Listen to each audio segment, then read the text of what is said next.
Spiritual boundaries. Okay, this is the hard one. Spiritual practices, boundary keeping. I'm just going to say, if you want to deep dive in this, Brene Brown does a lot of good work on this, and she has taught me so much about the importance of boundary keeping as an act of love. I'm going to say that again. Boundary keeping as an act of love.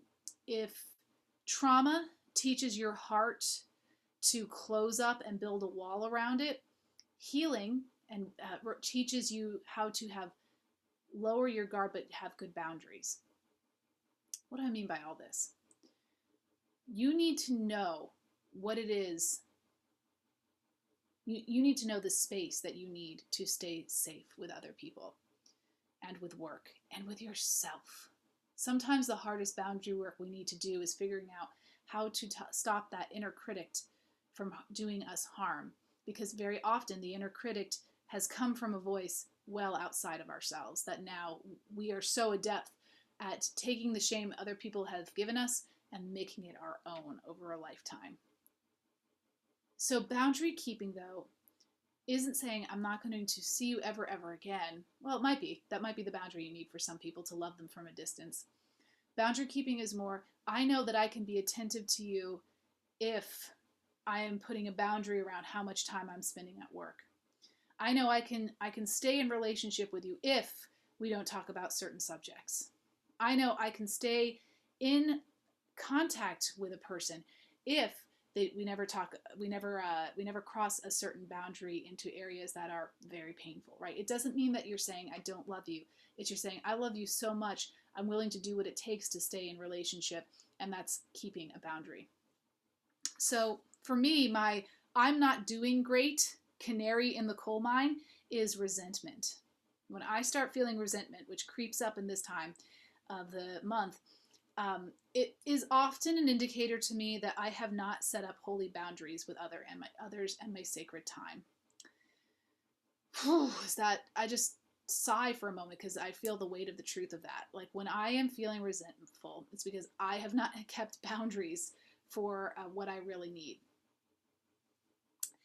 We tend to do this with a generous heart, assuming the best of people and ourselves.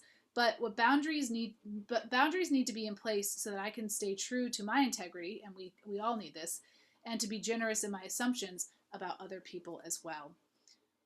But we tend to be really bad at setting these.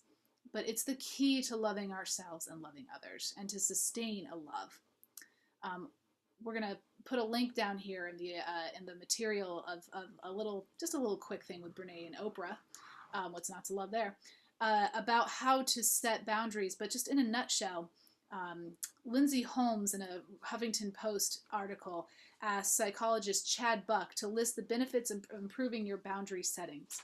He said, you're more self-aware, you become a better friend and partner, you take better care of yourself, you're less stressed, you're a better communicator, you start trusting people more, that's a big one, you're less angry, you learn how to say no, you end up doing things you actually want to do, and you become more of an understanding person.